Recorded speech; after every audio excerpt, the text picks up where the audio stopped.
सुप्रभात बच्चों। आज हम कक्षा 7 के सामाजिक विषय के भाग 3 सामाजिक एवं राजनीतिक जीवन का पाठ 5 औरतों ने बदली दुनिया का आगे का प्रकरण परिवर्तन के लिए सीखना, इसके बारे में पढ़ेंगे। तो देखो बच्चों, इससे पहले हम पढ़ रहे थे कि कैसे महिलाओं द्वारा किया जाने वाला घर का काम वो काम नहीं माना जाता। वो पूरा दिन सदस्यों की देखभाल करती हैं, घर का पूरा काम करती हैं और उनके इस काम को शुरू करने और समाप्त करने का कोई निश्चित समय नहीं है, फिर भी उनके काम को काम नहीं माना जाता। फिर इसके बाद हमने देखा था कि कुछ चित्रों के माध्यम से कि कैसे महिलाओं की अपेक्षा हमें पुरुषों के चित्र अधिक मिले थे। कुछ ऐसे काम थे, कुछ ऐसे व्यवसाय थे जिनमें स्त्रियों की अपेक्षा पुरुषों के चित्र अधिक थे। फिर केवल शिक्षक और नर्स, ये दो व्यवसाय ऐसे मिले जिनमें महिलाओं के चित्र अधिक थे। तो इसका कारण ये था कि लोगों को ऐसा लगता है कि घर के बाहर भी महिलाएं कुछ खास तरह के काम ही कर सकती है, जैसे कि नर्स और शिक्षक। उन्हें ये लगता है कि विज्ञान के लिए तकनीकी दिमाग की ज़रूरत होती है और लड़कियां और महिलाएं ऐसे कार्य करने में सक्षम नहीं हैं। लेकिन हमने एक गरीब आदिवासी महिला लक्ष्मी लाकरा की कहानी से ये भी पढ़ा कि अब महिलाओं ने इन रूढ़िवादी परंपराओं को तोड़ना शुरू किया है। कुछ महिलाएं ऐसी हैं जिन्होंने इन रूढ़िवादी परंपराओं को तोड़ा है। आज हम पढ़ेंगे परिवर्तन के लिए सीखना। स्कूल जाना आपके जीवन का महत्वपूर्ण हिस्सा है। जैसे जैसे स्कूलों में हर साल अधिकाधिक संख्या में बच्चे प्रवेश ले रहे हैं, हम सोचने लगे हैं कि सब बच्चों के लिए स्कूल जाना एक साधारण बात है। आज हमारे लिए यह कल्पना करना भी कठिन है कि कुछ बच्चों के लिए स्कूल जाना और पढ़ना पहुंच के बाहर की बात या अनुचित बात भी मानी जा सकती है। यानी आज के अगर समय में हम देखते हैं तो सभी बच्चे स्कूल जा रहे हैं और ये एक आम बात है। लेकिन हम आज से 200-300 साल पहले की बात करें तो उस समय ये सोचें कि बच्चों को स्कूल जाना और पढ़ना ये उनके पहुंच के बाहर की बात थी या गलत बात मानी जाती थी, तो हमें ये एक बात अजीब सी लगेगी। हमें लगेगा ऐसा कैसे होता था। परंतु अतीत में लिखना और पढ़ना कुछ लोग ही जानते थे। अधिकांश बच्चे वही काम सीखते थे जो उनके परिवार में होता था या उनके बुजुर्ग करते थे। और लड़कियों की स्थिति तो और भी खराब थी।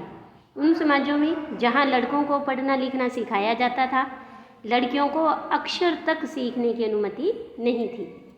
यहाँ तक कि उन परिवारों में भी जहाँ कुम्हारी, बुनकरी और हस्तकला सिखाई जाती थी, उन परिवारों में भी यह धारणा थी कि लड़कियों और औरतों का काम केवल सहायता करने तक ही सीमित है। उदाहरण के लिए देखिए कि कुम्हार के व्यवसाय में स्त्रियां मिट्टी एकत्रित करती थी और बर्तन बनाने के लिए उस मिट्टी को तैयार करती थी। चूँकि वे चाक नहीं चलाती थी, इसीलिए उन्हें कुम्हार नहीं माना जाता था। जैसे कि हमने उदाहरण देखा कि जैसे किसान का नाम लेते हैं हम, तो हमारे दिमाग में क्या है, पुरुष का ही चित्र आता है। जबकि हमारे भारत में 83% महिलाएं खेतों में काम करती थी, लेकिन फिर भी हम किसान की बात करते हैं तो हमारे दिमाग में पुरुष का ही चित्र ध्यान में आता है।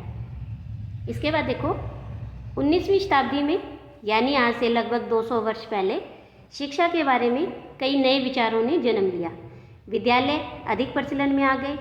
यानी कि पहले विद्यालय नहीं होते थे तो गुरुकुल आश्रम या घरों में ही बच्चों को पढ़ाया जाता था। लेकिन अब विद्यालय प्रचलन में आ गए और वे समाज जिन्होंने स्वयं कभी पढ़ना लिखना नहीं सीखा था, वे अपने बच्चों को स्कूल भेजने लगे। तब भी लड़कियों की शिक्षा को लेकर बहुत विरोध हुआ। इसके बावजूद बहुत सी स्त्रियों और पुरुषों ने बालिकाओं के लिए स्कूल खोलने के प्रयत्न किए। स्त्रियों ने पढ़ना और लिखना सीखने के लिए संघर्ष किया। तो अब हम ऐसे ही कुछ महिलाओं के बारे में पढ़ेंगे। तो देखिए कि सबसे पहले आपको यहाँ एक चित्र दिखाई दे रहा है। यह है रमाबाई, अपनी बेटी के साथ हैं। ये महिला शिक्षा की ये योद्धा स्वयं कभी स्कूल नहीं गई, पर अपने माता पिता से उन्होंने पढ़ना लिखना सीख लिया था। उन्हें पंडिता की उपाधि दी गई क्योंकि वे संस्कृत पढ़ना लिखना जानती थी, जो उस समय की औरतों के लिए बहुत बड़ी उपलब्धि थी। औरतों को तब यह ज्ञान अर्जित करने की अनुमति नहीं थी। उन्होंने 1898 में पुणे के पास खेड़ गांव में एक मिशन स्थापित किया, जहां विधवा स्त्रियों और गरीब औरतों को पढ़ने लिखने और स्वतंत्र होने की शिक्षा दी जाती थी। उन्हें लकड़ी से चीज़ें बनाने, छापाखाना चलाने जैसी कुशलताएं भी सिखाई जाती थी, जो वर्तमान में भी लड़कियों को कम ही सिखाई जाती हैं। ऊपर बाएं हाथ की तरफ ये देखिए तस्वीर है जो छपी हुई है, और वो इन्हीं का छापाखाना है, और रमाबाई का ये मिशन है वो आज भी सक्रिय है। ये देखिए कैसे छापाखाना, जहाँ यानी छपाई होती है, और देखिए सारी महिलाएं हैं इसके अंदर, आपको इस चित्र में दिखाई भी दे रहा है। आइए अब हम बात करते हैं सुंदरी देवी की। राम सुंदरी देवी 1800 से 1890 का अनुभव है उनका, जो 200 वर्ष पहले पश्चिमी बंगाल में पैदा हुई थी। 60 वर्ष की अवस्था में उन्होंने बांग्ला भाषा में अपनी आत्मकथा लिखी, और उनकी पुस्तक थी, उस आत्मकथा का नाम था आमार जीवन। किसी भारतीय महिला द्वारा लिखित पहली आत्मकथा है ये। राम सुंदरी देवी एक धनवान जमींदार परिवार की गृहिणी थी। उस समय लोगों का विश्वास था कि यदि लड़की लिखती पढ़ती है तो वह पति के लिए दुर्भाग्य लाती है और विधवा भी हो सकती है। इसके बावजूद भी उन्होंने अपनी शादी के बहुत समय बाद स्वयं ही छुप छुप कर लिखना पढ़ना सीखा। कैसे, देखिए वो अब अपने अनुभव के बारे में खुद बताती हैं कि मैं अत्यंत सवेरे ही काम करना शुरू कर देती थी और उधर आधी रात हो जाने के बाद भी काम में लगी रहती थी। बीच में भी विश्राम नहीं होता था। उस समय मैं केवल 14 वर्ष की थी। मेरे मन में एक अभिलाषा पनपने लगी कि मैं पढ़ना सीखूंगी और एक धार्मिक पांडुलिपि पढ़ूंगी। मैं अभागी थी, उन दिनों स्त्रियों को नहीं पढ़ाया जाता था। बाद में मैं स्वयं ही अपने विचारों का विरोध करने लगी। मुझे क्या हो गया है, स्त्रियां पढ़ती नहीं हैं, फिर मैं कैसे पढ़ूंगी। तो मुझे एक दिन स्वप्न आया। क्या स्वप्न आया, इससे पहले हम यहाँ देखते हैं कि शिक्षा प्राप्त करके कुछ महिलाओं ने समाज में स्त्रियों की स्थिति के बारे में प्रश्न उठाए। उन्होंने असमानता के अपने अनुभवों का वर्णन करते हुए कहानियाँ, पत्र, आत्मकथाएँ आदि लिखी। अपने लेखों में उन्होंने स्त्री और पुरुष दोनों के लिए सोचने और जीने के नए नए तरीकों की कल्पना की। अब देखिए कि उन्हें क्या स्वप्न आया कि मैं चैतन्य भगवान संत का जीवन है पढ़ रही थी। बाद में दिन के समय जब मैं रसोई में बैठी हुई भोजन बना रही थी, मैंने अपने पति को सबसे बड़े बेटे से कहते हुए सुना कि विपिन, मैंने अपनी चैतन्य भागवत यहाँ छोड़ी है, जब मैं इसे मंगाऊँ तुम इसे अंदर ले आना। वे पुस्तक वहीं छोड़कर चले गए। जब पुस्तक अंदर रख दी गई, मैंने चुपके से उसका एक पन्ना निकाल लिया और सावधानी से उसे छुपा दिया। उसे छुपाना भी एक बहुत बड़ा काम था, क्योंकि किसी को भी वह मेरे हाथ में नहीं दिखना चाहिए था। मेरा सबसे बड़ा बेटा उस समय ताड़ के पत्तों पर अक्षर लिखने का अभ्यास कर रहा था। उससे भी मैंने एक छिपा दिया। जब मौका मिलता मैं जाती और उस पन्ने के अक्षरों का मिलान अपने याद किए गए अक्षरों से करती, और मैंने उस शब्दों का भी मिलान करने की कोशिश की जो मैं दिन भर में सुनती रहती थी। अत्यधिक जतन और कोशिशों से एक लंबे समय के बाद मैं पढ़ना सीख सकी। तो देखो कैसे रामसुंदरी बाई ने पढ़ना सीखा और चोरी चोरी छुप छुप कर पढ़ना सीखा। रास सुंदरी देवी के अक्षर ज्ञान ने उन्हें चैतन्य भागवत पढ़ने का अवसर दिया। स्वयं अपने लेखन से उन्होंने संसार को उस समय की स्त्रियों के जीवन के बारे में जानने का एक अवसर दिया। रास सुंदरी देवी ने अपने दैनंदिन जीवन के अनुभवों को विस्तार से लिखा है। ऐसे भी दिन होते थे जब उन्हें दिन भर में क्षण भर का भी विश्राम नहीं मिलता था, यानी वो पूरा दिन काम में ही लगी रहती थी। इतना समय भी नहीं था कि वे जरा बैठकर कुछ खा ही ले। इस तरह से देखो कैसे उन्होंने पूरा दिन काम करने के बाद भी वो चोरी चोरी घर वालों से छुपकर पढ़ती थी। तो ऐसे ही एक और हैं रुकैया सखावत हुसैन और लेडी लैंड का उनका सपना। अब देखिए इनके बारे में पढ़ते हैं, रुकैया के बारे में। रुकैया सखावत हुसैन एक धनी परिवार में पैदा हुई थी जिसके पास बहुत ज़मीन थी। यद्यपि उन्हें उर्दू पढ़ना और लिखना तो आता था, परंतु उन्हें बांग्ला और अंग्रेजी सीखने से रोका गया।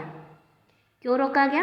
क्योंकि उस समय अंग्रेजी को ऐसी भाषा के रूप में देखा जाता था जो लड़कियों के सामने नए विचार रखती थी, जिन्हें लोग लड़कियों के लिए ठीक नहीं मानते थे। इसीलिए अंग्रेजी अधिकतर लड़कों को ही पढ़ाई जाती थी। रुकैया ने अपने बड़े भाई और बहन के सहयोग से बांग्ला और अंग्रेजी पढ़ना और लिखना सीखा। आगे जाकर वो एक लेखिका बनी और 1905 में जब वे केवल 25 वर्ष की थी, अंग्रेजी भाषा के कौशल का अभ्यास करने के लिए उन्होंने एक उल्लेखनीय कहानी लिखी और जिसका शीर्षक था सुल्ताना का स्वप्न। कहानी में सुल्ताना नामक एक स्त्री की कल्पना की गई जो कि लेडी लैंड नाम की एक जगह पहुंचती है। लेडी लैंड ऐसा स्थान था जहां पर स्त्रियों को पढ़ने, काम करने और आविष्कार करने की स्वतंत्रता थी। इस कहानी में महिलाएं बादलों से होने वाली वर्षा को रोकने के उपाय खोजती हैं और हवाई कारें चलाती हैं। लेडी लैंड में पुरुषों की आक्रामक बंदूकें और युद्ध के अन्य अस्त्र शस्त्र स्त्रियों की बौद्धिक शक्ति से हरा दिए जाते हैं और पुरुष एक अलग थलग स्थान में भेज दिए जाते हैं। सुल्ताना लेडी लैंड में अपनी बहन साराह के साथ यात्रा पर जाती है और तभी उसकी आंख खुल जाती है और उसे पता चलता है कि वह तो केवल स्वप्न देख रही थी।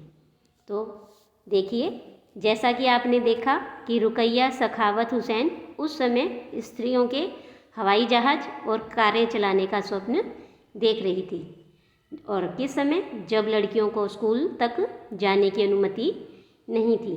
तो इस तरह से शिक्षा ने रुकैया का जीवन है वो बदल दिया। रुकैया केवल स्वयं शिक्षित होकर संतुष्ट नहीं हुई, यानी कि वो केवल खुद ही पढ़ी इस बात से संतुष्ट नहीं हुई। उनकी शिक्षा ने उन्हें स्वप्न देखने और लिखने की भी शक्ति नहीं दी, वरन उससे भी कुछ अधिक करने की शक्ति दी। और उन्होंने क्या किया कि उन्होंने 1910 में कोलकाता में लड़कियों के लिए एक स्कूल खोला और ये स्कूल आज भी कार्य कर रहा है। तो देखो कि इस तरह से राज सुंदरी देवी और रुकैया हुसैन, जिन्हें पढ़ने लिखने की अनुमति भी नहीं मिली थी, ठीक उसकी विपरीत, इस स्थिति के विपरीत वर्तमान भारत में बड़ी संख्या में लड़कियां स्कूल जा रही हैं। इसके बावजूद भी बहुत सी लड़कियां गरीबी, शिक्षण की सुविधाओं के अभाव और भेदभाव के कारण स्कूल जाना छोड़ देती हैं। सभी समाजों और वर्गों की पृष्ठभूमि वाले बच्चों को शिक्षण की समान सुविधाएं प्रदान करना, विशेषकर लड़कियों को शिक्षा की सुविधाएं प्रदान करना आज भी भारत में एक चुनौती है। देखिए चुनौती कैसे कि आज भी जब हम वर्तमान में देखते हैं तो लड़के और लड़कियों की शिक्षा में अंतर पाया जाता है। हालांकि लड़के और लड़कियां बहुत बड़ी संख्या में विद्यालय जा रहे हैं, लेकिन उनकी शिक्षा में अंतर है। तो वर्तमान समय में शिक्षा और विद्यालय, इसके बारे में हम बाद में पढ़ेंगे। आज के लिए इतना ही। धन्यवाद।